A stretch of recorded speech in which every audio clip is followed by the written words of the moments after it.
time for the Brian Ruiz Show on May 11th, 2020. We're going to talk about Buddhist view on psychic powers with Venerable Panabasa Mahatera in Stockton, California. So welcome back to the show, Venerable Panabasa. Yeah, hail Brian. I know the Western view of in there. There we go. Yes. Don't want my arm to be off camera, then people won't know. That's true. So I guess Westerners have a different idea of psychic power, or Western science does, and Buddhism is something more accepted or understood, and the causes behind it, right? Yeah. It's like most people nowadays, I think if they were asked, would admit that they've had some kind of psychic experience in their life. Even though like science can't really explain it, and so a lot of materialist people will just say it's all bullshit or whatever, but still the majority of people will admit that they've had some kind of psychic experience, like maybe a precognitive dream. You dream about something happening and then it happens just the way you dreamt it, or like you're thinking about someone you haven't talked to in years, and then the phone rings and you just know that it's them for some reason. Yeah. Or even just like seeing an apparition, like seeing a ghost or something. You know, a lot of people see a ghost or something like that, and it's not necessarily a psychic power, but it's like a paranormal event that science really can't explain, and kind of fits under the same category, you know, like parapsychology or something like that. So, yeah, I think most people have some belief in it or have some experience with it, even though materialistic science can't really explain it very well. Although even nowadays, like quantum theory allows for really weird stuff to happen. And like in modern physics, there's the whole idea that it's the viewer or the observer that really determines what is seen, that kind of stuff. So there is kind of an open door to like parapsychology, psychic powers, even in modern science, now that it's not completely materialistic anymore. Now that there's more human psychology mixed in with the observation of reality.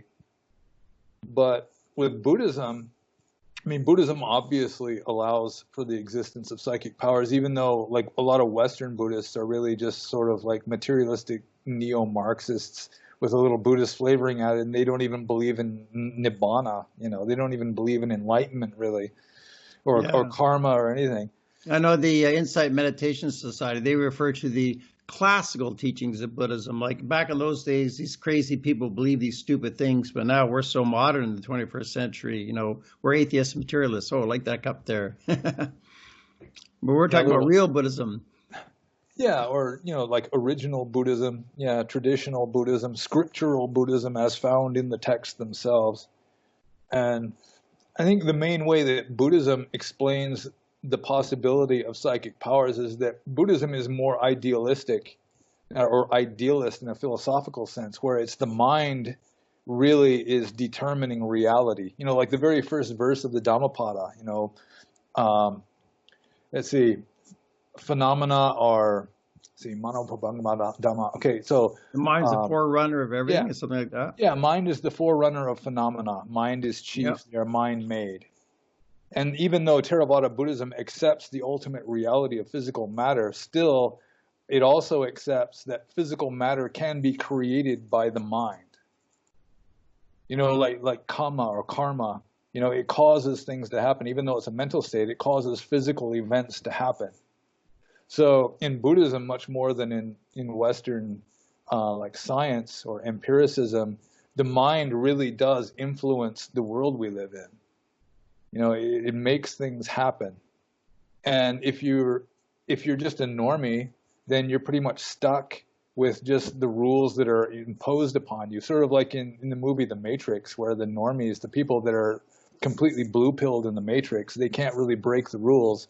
But, you know, once you learn that you can break the rules, and, you know, you can practice breaking the rules, or you can just get stronger where you potentially can break the rules easier just by strengthening your mind through like meditation and yogic practice and that kind of thing, then it becomes much more possible to happen. And there are a lot of meditators, especially like Indian ones, like in Hinduism, where they just deliberately cultivating, you know, meditation for the sake of getting the psychic powers, and then they can, you know, they can supposedly do miracles or whatever. I think in Buddhism, the emphasis on jhana, like you get very deep concentration states. This is how you develop psychic powers. I guess through deep concentration is like the way to develop psychic powers. Yeah, yeah, definitely. So your mind gets strong enough that you're able to break the rules to some degree, because the rules can be broken. So it's like, you know, the laws of physics or the laws of nature or whatever are just sort of a stable configuration, but it's not the only possible configuration. So you can kind of twist things with the power of your mind, supposedly. That's like the Indian explanation. Or if you want to get even more idealist, then, you know, it's like, you know, your mind is just generating your reality. Like a lot of Mahayana Buddhists, like the Tibetan Buddhists would go with that idea, where this is just kind of a dream. It's all an illusion that's created by your mind, that physical matter isn't ultimately real. And then, of course, it's, you know, it's like you're dreaming at night. You're just dreaming your reality. So, of course, if you're off the normie path, then you're going to be dreaming possibilities that aren't there for most people. So you're saying that Tibetan Buddhists, you can visualize a deity like Chenrezig and kind of make that your reality, make whatever reality you want, in a sense. Yeah, that would be like the Mahayanist point of view. Like you really persuade yourself, you know, you have got the faith of a grain of mustard seed that you can walk on water, then you can really walk on water. And Vajrayana, not just Mahayana, Tibetan Vajrayana. Yeah. They're really into the deity visualization stuff. Yeah. Yeah. But how about if someone sees a ghost? I guess from a Buddhist view, there really is a ghost, there's a being there in the ghost realm, but you have the mental power, concentration, psychic ability to see the ghost, whereas most other people can't see that ghost. It doesn't take psychic powers to be able to see a ghost. I'm pretty sure. Like little kids are more likely to see ghosts than grown-ups. So I've never seen a ghost. I've known friends who've seen ghosts, but I've never seen one myself. I supposedly have. When I was a little kid, I could see a ghost, supposedly. And, you mean your parents told you that you saw one? No, I would just see this lady. But, you know, when you're a toddler, you know, I was like 3 or 4 years old. You know, I just vividly remember this lady, and she was always smiling. She wouldn't talk to me, and she obviously liked me. And I would talk to her, but she wouldn't say anything back. Well, I didn't know this. This is an amazing story. So you saw a ghost? Maybe. This was in Washington State, right? Yeah, this was like Aberdeen, Washington. When I was Do you think it was a dead relative, like a grandmother? No, it's the house that we moved into. There was an old lady who lived there who died in the house before my father bought the house. Ah, there you go. Yeah. It's probably her. I wonder if you can identify her from what you remember. Well, that's what my father was doing. He was like asking me to describe the lady, and then he was like comparing that with what the neighbors remembered about her. And according to him, yeah, it was probably her. But again, so at the time when you were a toddler, your dad was getting this. You told your dad, and he got the description from you at the time. Yeah. Well, he was really into that sort of thing. He'd seen ghosts before. Yeah. He did seances. He talked to, you know, supposedly spirits that are channeled through women in trance, and he was really into experimenting with all that kind of ESP. Yeah. He called it the occult, you know, like witchcraft and just like you know, psychokinesis and all that kind of thing. You had a really cool dad. But your experience is quite astonishing. So it seems to me for sure you must have seen a ghost. What do you think? It's possible, but then again, you know, I was like 3 or 4 years old at the time, so I can't really it's hard to be sure. But you probably know the difference. When I was little. If you know the difference between imagining, visualizing something, and actually seeing something that's there. You understand the perceptual difference. Even if you're a kid, you probably can remember the difference, right? Yeah, I assume so, but I really can't be sure because, you know, something when I was a little kid, it's hard to say. And then there was one time, just like maybe 10 years ago, or maybe I saw some kind of apparition, but it's really hard to say. You want to tell the audience, was this in Burma, like in a cave or something? Yeah. It was in Burma, and I had just filled a bucket of water, and I was walking back towards the cave with this 5-gallon bucket of water like on my shoulder, And so I'm barefoot, which I was almost always barefoot in Burma. So I'm kind of looking down at the ground so I don't step on, a sharp rock or a scorpion or something like that. And I see somebody coming out of the forest down the trail towards me. And I'm not looking directly at them, but I can see that he's wearing like a blue shirt, and I can see his clothes. I see that he's not a monk. He's like a lay person. He's got black hair and everything. So, he looks like a Burmese village guy. And as soon as he sees me, he comes out into the clearing. As soon as he sees me, he just takes off running as fast as he can. He just zips over behind this building that I was walking by. And then I'm thinking, well, if somebody's at a monastery and as soon as they see a monk, they take off running, he must be like a thief or up to no good or something. So I look and there's nobody there.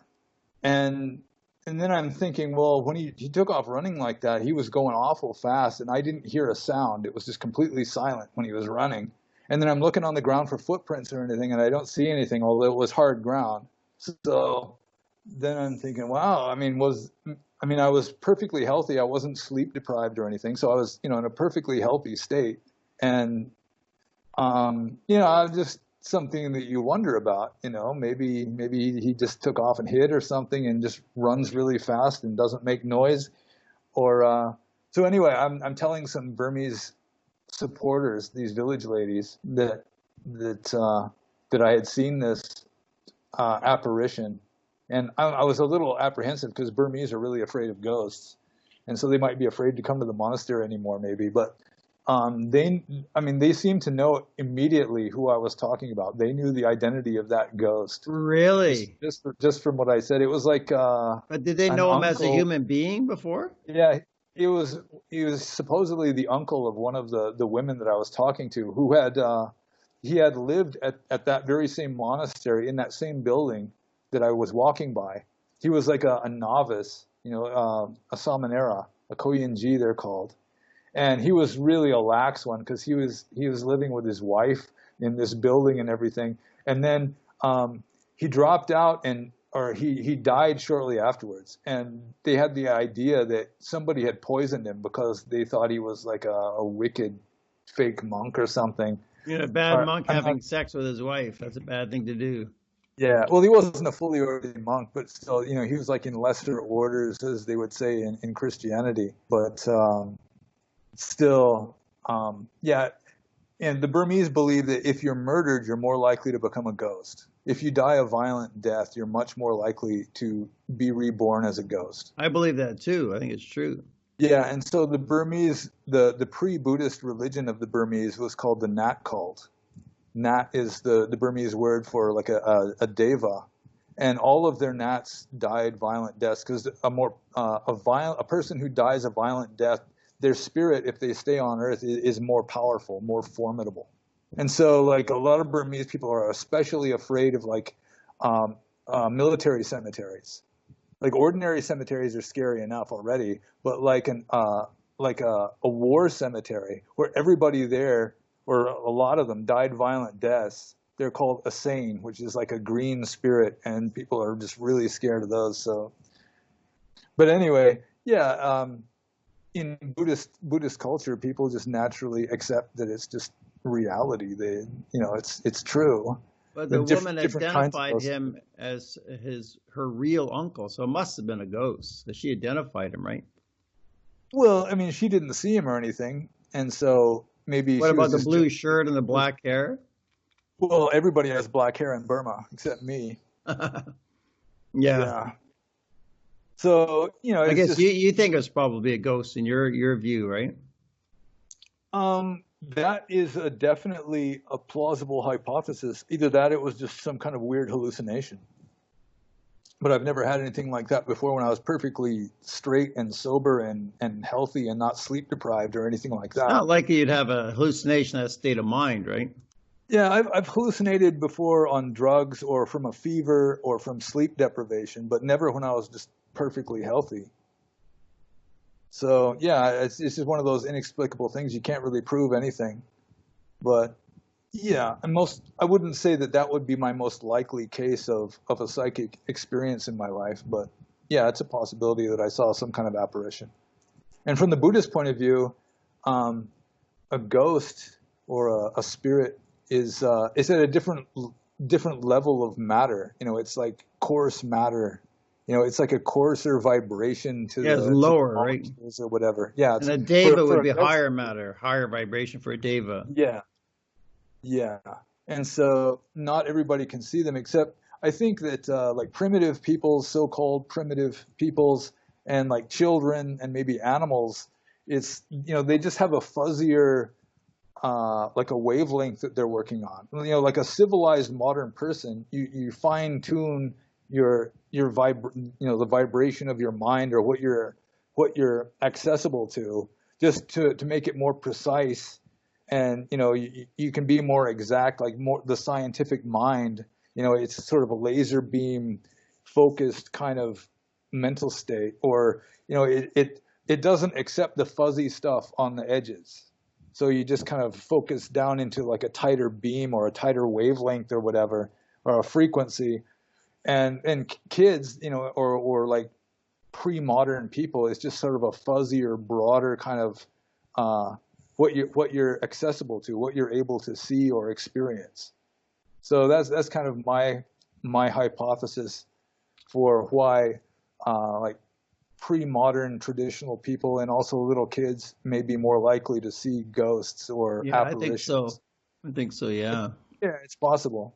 I remember my cat, when I was a teenager, jumped up on the couch and was staring at the wall, was really alarmed.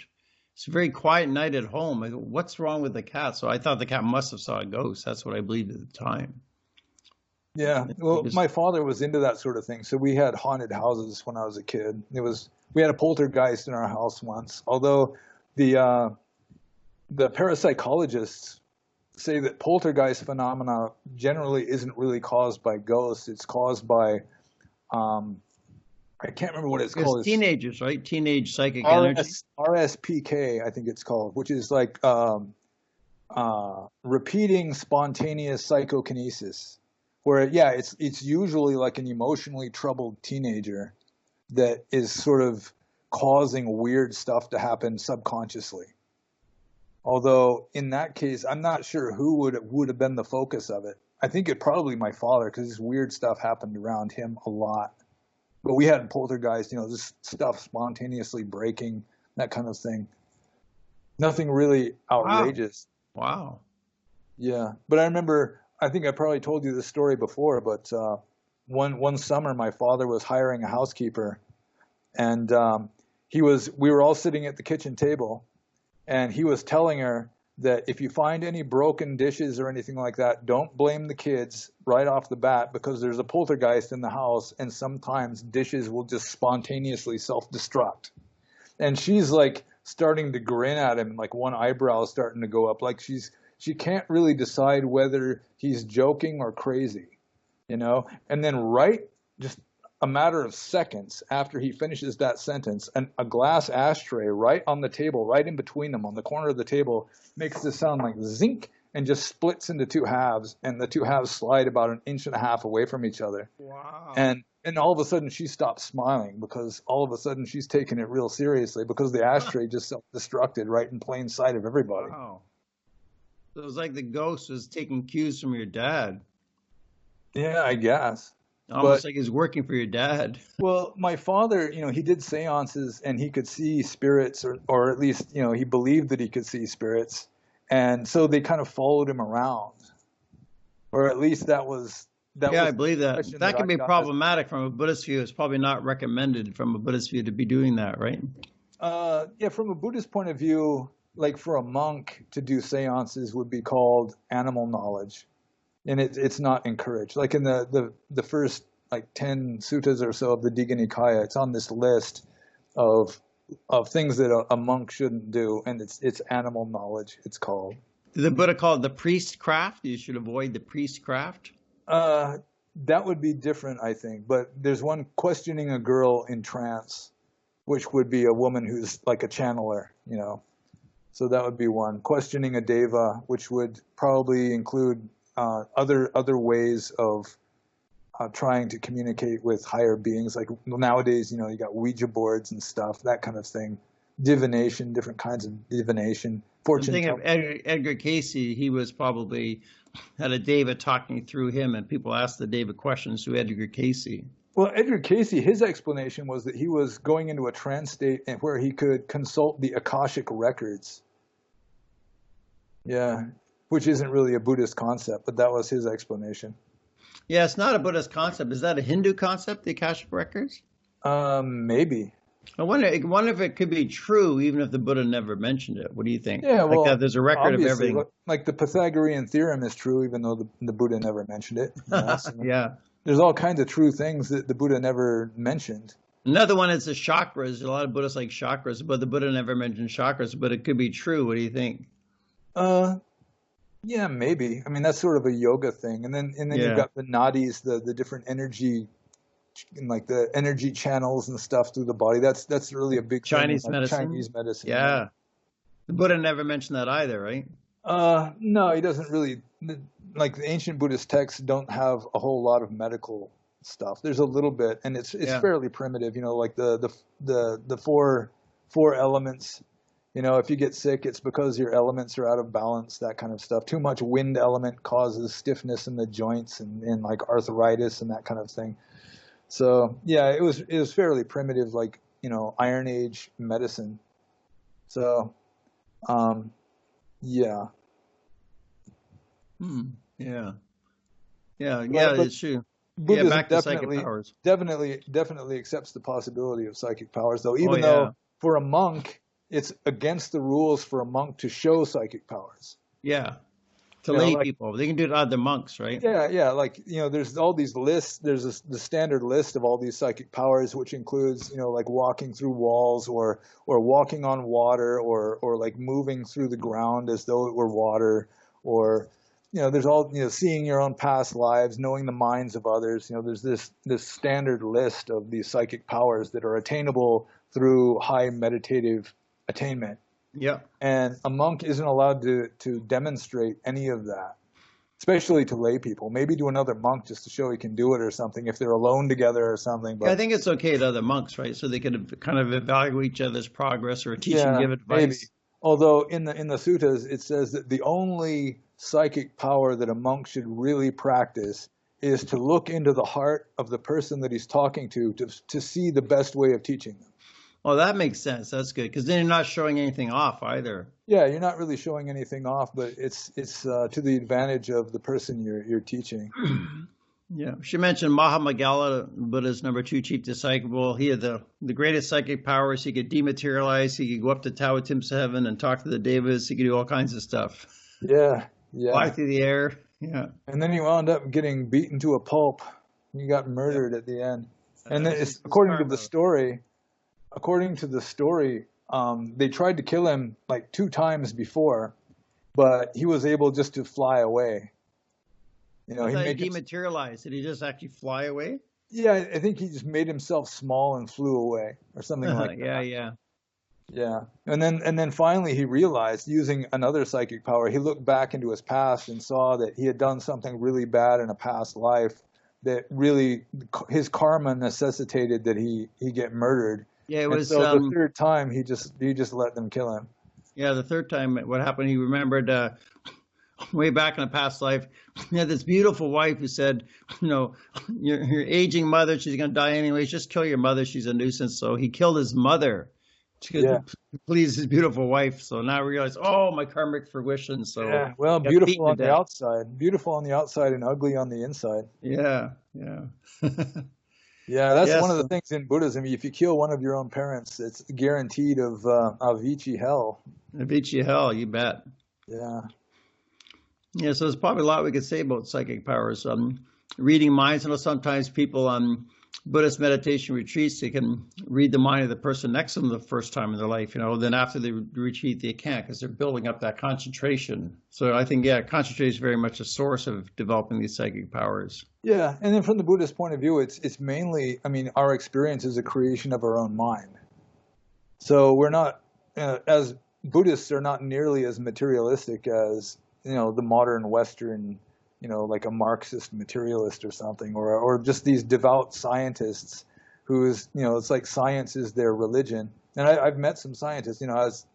I majored in biology and minored in chemistry in college, and you meet these professors that obviously they just think science is divine truth. It's like gospel truth. Yeah, it's called scientism as a religious belief.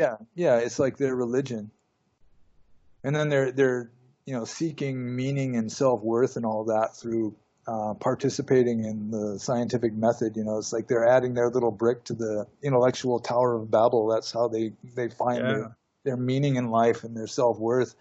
And so I think it just leads to a dry desert of gizmos. It doesn't give you inspiration or uplift or life after death. Like as a biologist, I meet these people that, they've dedicated their lives to being the world's leading authority on some kind of weird worm, like a nematode worm or something. They're like the world's leading authority on this kind of nematode worms. Wow. Nematode worm, #1 in the world. Yeah. But from the Buddhist point of view, that's mainly the explanation, is that really the world we're living in is really generated by our own mind. And so it's the mind that controls what is possible. And most people are just kind of locked into the default setting, and they really can't, they don't even know that it's possible to break the rules. But ultimately it is possible to break the rules if you've got a strong enough mind and you've sort of got like a talent for it, or you just cultivated your mind to be able to do that sort of thing. Yeah. But it takes faith, because the people around you are also generating their reality, and if they're just devout materialists who are absolutely certain that it's impossible, then it makes it less possible. Like one of my favorite stories in the Bible or the New Testament is where Jesus, of course, he's famous for healing sick people, right? And he goes back to his hometown of Nazareth, and in Nazareth, the people there are like, hey, isn't that Jesus the carpenter's son? I mean, don't his brothers and sisters live here in town with us? Who does he think he is? And because they don't have any faith in him, then he can't do miracles there. I mean, he casts out a few devils or something, but he can't do miracles there because nobody believes in him. And so then he just moves on to the next town, and then he says, no prophet is without honor except in his own hometown. But still, it's not just your own ability to do something, but of course the karma of the people around you and what they are able to perceive or accept is also going to have an influence on what is possible. Wow, like a shared reality, almost like these faith healers, these evangelists. Everyone gets into that state of mind, and then miracles happen. Yeah, or like David Hume, who really was against the idea of miracles because he was against Christianity. And one of the arguments of Christianity is, you point to the Bible and say, look at all the miracles, that's proof. And he's just saying, it's like you should believe in a miracle only if the miracle itself is less miraculous than somebody lying about it or making it up. If somebody lying about it or making it up is less miraculous than the miracle itself, then you're probably wise just to accept, as more likely that it's just made up or whatever.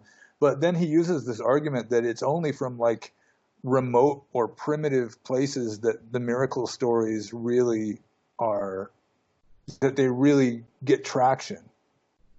And I would just say that really it's like I said before, it's the more primitive people that believe that it's possible. So they've got the faith to allow it to happen. So of course, a lot of miracle stories are just made up. I mean, there has been miracle stories made up about me when I was in Burma. Like I heard this one story that somebody had a picture of me flying over the city of Monua, which is the big city that was near my monastery. Oh. And I just joke, it's like, well, maybe it was somebody else because I don't remember doing that. They saw a picture? Was there a picture of you that went flying? I didn't see the picture, but I've had more than one person tell me that there's a picture of me like circulating through town in Monua of me flying over the city. Wow. So yeah, I mean, probably most stories of miracles are just, superstitious people that are just making stuff up or just believe stuff that isn't necessarily true. But still, I mean, I do think that it is possible for stuff that's against the laws of physics to happen. And that's not just from a Buddhist point of view. It's also like experience, with my father and just, my experiences in life. That You think of parapsychology too. the laws of physics are just like a default setting, but I mean, Yeah. you can monkey with that. But think of the last 50 years, like parapsychology, and like you even said with physics, this is more real even to science now. I mean, a lot of scientists would say this is true, or near-death experiences, even some of them are saying this is real, right? Yeah, yeah, because it's possible now because of quantum physics, where you can have matter just appear out of emptiness, and so just almost anything is possible. It's just a matter of statistics. If something is really statistically unlikely, like all of a sudden, like another hand sprouting out of your forehead. I mean, theoretically, according to modern science, that is possible. It's just that the statistical odds of it happening are so extremely low that it's almost certainly not going to happen. But I guess, what's his name? Carl Jung, he wrote his essay on synchronicity. And supposedly Albert Einstein actually went to him and told him, go ahead and publish this because it really is not against modern science. And synchronicity is, it's sort of borderline, what we're talking about. It's not necessarily breaking the laws of physics, but it's just these weird coincidences that happen. So, yeah, that's so true. Yeah. Yeah. So I personally, I think probably most stories about weird stuff happening really are just stories, but still I don't think that it's impossible. And to some degree, like, what's his name? Rene Guénon. He's saying that really it's just the spiritual bankruptcy and the materialism of the modern age that causes it to be less possible or less likely to happen, just because people have no faith in it anymore. They believe that it's not possible, and so that makes it less likely to happen. Yeah. I guess from a Buddhist view, we look at what's practical about psychic powers. Like you say, if you can see into someone's heart, see what their problem is, and give them advice, that's good. Yeah, that's like the only valid excuse for a monk exercising psychic powers, according to Yeah. Like healing people with psychic powers is probably not really so recommended, because if it's their karma to be sick and die, well, just let them be sick and die. That's karma. That's no need to intervene with that, right? Yeah, and also if a monk does that, then he winds up with the same problem that Jesus has in the New Testament, where you got crowds of people following you around, not because they want to hear Dharma, but because they want you to heal grandma of her arthritis or heal their kid of his epilepsy or something. Yeah, that's not good. Yeah, it's not recommended, eh? Yeah. Not the job of a monk. Yeah, so that raises the question, what's the use of psychic powers? What's good about psychic powers, and the pros and cons? And some of it's good, some of it's useful. And like the Buddha, he was not against monks using the psychic powers thing. He praised his monks that had psychic powers. That was a good thing, as long as they were within the rules. Yeah. Well, like Moggallana would fly up into the heaven realms and talk with the gods and all that. I mean, like Tibetan Buddhism is really much more into that sort of thing. Like, I don't know if you're familiar with the story of Milarepa, but he started off as like a black magician. Oh yeah, I learned about Milarepa. Yeah, did black magic, killed people, Yeah. He got enlightened later. Yeah. Though I think a lot of Tibetan stories are made up. I mean, they exaggerate. All their gurus are enlightened. All the gurus do this. Yeah, I've noticed a lot of the Chinese Buddhist stuff too. I think, even nowadays, most stories of, enlightened gurus, they turn out not to be nearly as enlightened as the stories. Yeah, I agree. Yeah, probably most stories are not true, but some are true. Psychic powers are real, but a lot of stories you just can't believe. Yeah. And I really didn't fly over the city of Monua, not that I can remember. Well, you said they saw a picture of you, like a photograph of you, right? Yeah. Must have been somebody else. Yeah. Yeah, but I guess it's a good thing to cultivate psychic powers. If you can build up your concentration, meditation, it's fine to do that. Maybe astral travel, if you want to do that, you can do it if you want. I think the Buddha described it as going up the tree of life, and it's going off on a branch. If you try to cultivate it too much, you might as well just stay on the path towards enlightenment. Well, I mean, like remembering past lives or something like that could be useful. You can see like these recurring patterns of mistakes you've made or things you need to work on, that sort of thing. But then again, it's hard to prove that it's not just, kind of a figment of your subconscious imagination or whatever. So it's hard to say. Yeah. Yeah. You're better off just not bothering with it. That's like the Buddhist, the Theravada Buddhist attitude is, you shouldn't be trying to cultivate psychic powers. If it happens spontaneously, then that's fine, but you shouldn't really consider it to be a big deal, because then you can get a big head over it. You start power hungry, you turn into Caligula or something. So that's not good. And so if anything arises, especially if you're meditating, you just note it and let it go. You remember a past life, you just note it and let it go. It doesn't matter. You see devas or whatever, note it and let it go, and just keep meditating. And so it's really just kind of a side issue. It's not really the point of Dhamma. It can happen as a side effect, or like Hindus or whatever especially can cultivate that on purpose, or like witches or whatever. Yeah. I guess that's the wisdom of the Buddha, right? Like that's what the Buddha taught, like not to emphasize that. Yeah. Yeah, and I think that's different. Like something like witchcraft or sorcery, that kind of thing. I think it's a different kind of principle than like abhinya in Buddhism, where a saint reaches this higher level where he's able to do things that ordinary people can't do. I think it's probably different, a different kind of principle going on with like witches or whatever. Yeah, probably witches, they're developing a relationship with a deva or a spirit to attack someone else, something like that, getting into a relationship. Well, my father's explanation was that he was dealing with a coven of witches that they would come together and do their spells. Is this in Bellingham, Washington, or where? No, this was maybe Alaska or maybe Aberdeen. It was before I was. Aberdeen. It was before my time. Is Aberdeen on the coast? Yeah. Olympic Peninsula? Just south of the Olympic Peninsula. Okay, yeah. Yeah.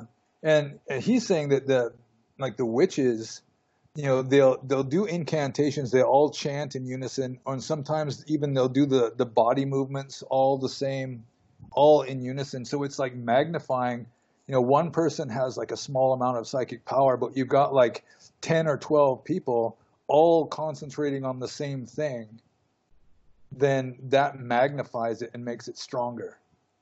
And my grandfather, who was a Baptist minister, he used to practice, he used to experiment with this. He'd make, and maybe people at home, they want to try this. It'd be interesting. You take some stiff, light, shiny paper, like glossy paper or like onion skin typing paper, and you make a little pyramid. And then you take a cork or a candle and you stick a needle into the top of that, and then you balance the paper pyramid on top of that needle, so it's just kind of balanced there. And then with your mind, you can make it spin. And if you got a group of people there, it's easier because some people have more talent than others. And just to make sure that it's not like wind currents or anything in the room, like a draft, you can change direction and spin it the other way. You can stop it and start spinning it, the first way again. And that's like a good way of experimenting with the possibility of psychic powers that people could try at home if they want to. Yeah, that would probably work. Yeah, something as light as that. Yeah. Yeah, so you're raising question of what's worth it or not. Like you're saying, just let it go. You're not really trying too hard to cultivate. You're trying to cultivate your wisdom and your path to enlightenment, right? Yeah. Yeah, so from the Orthodox Theravada point of view is, if it happens, it happens, but you shouldn't be trying for it. And even if you get it, you shouldn't make a big deal out of it. Because if you make a big deal out of it, then it just becomes another stumbling block. It's just another obstacle to enlightenment. Yeah, like your ego gets puffed up over it, you mean? Yeah, it can. Or else you just, you can use it to get what you want, and then you just get sidetracked in samsara, just living a more worldly life with. Yeah, and you're wasting your time with things like that too. Yeah. Yeah. Anything else about psychic powers? Oh, I would just say that I think it is possible, and they do happen. Yeah. So it's good. I mean, it's better just to be open-minded and be kind of skeptical and just suspend judgment and say, I don't know, than to just make up your mind, no, it's impossible, because in a way you're like closing the door to like miracles or like good things happening that maybe won't happen if you just believe that they can't happen. So it's Yeah. just to rather than just say that's bullshit and it's impossible, just to say, well, maybe, and just kind of leave it blank, and then maybe it can still happen. Yeah. When I was young, of course, I didn't know what was going on around age 5 to 8. I had a recurring experience. I'd be laying in bed at night. I'd become paralyzed, and I'd feel this vibrational state going through me, like zzz, and then I kind of start to lift up, like an out-of-body experience. But as I was scared, I was clinging to the side of my bed, and I lived in fear of this state coming over me. It might happen every month or two, but it was a recurring experience for a few years. I didn't know what it was, but now I regard it as an astral travel, because books on astral travel saying, well, first you feel this vibrational state, and then you separate, but the fear barrier is the big problem. So I never got past the fear barrier when I was a little kid. I didn't leave my body till I was like 16. But now I recognize, looking back on it, oh, that's what would happen to me as a little kid, That was my biggest sort of psychic experience as a little kid, because it was a recurring thing, and I was really aware of it. I never discussed it with my parents or my family. It's just my private little secret. Yeah, I had similar things happen when I was a kid. Yeah. Was it like the astral travel, like a vibrational type thing? It was just sort of like this powerful mental state, kind of, maybe a vibrational thing in the body also, that would just sort of like, it was so powerful that I couldn't stop it. So I was kind of afraid of it. Just this weird feeling that would come over me. And it was such a powerful thing that I was kind of scared of it, but it would happen sometimes. Just like this really intense, mental state. Oh, see, I'm bipolar, and I first had that at age 17. It was exhilarating. I really liked it, like a really heightened state of consciousness, like beyond your average human state, and I really wanted to get it back. Was it something like that, like a heightened, exhilarating, positive state? It wasn't necessarily exhilarating and positive. I mean, it was like a heightened state of awareness, but then it was like I was out of control when it would happen. Not that I would do anything weird. It was just that like my mind was no longer under my own control anymore, under the control of my ego or whatever.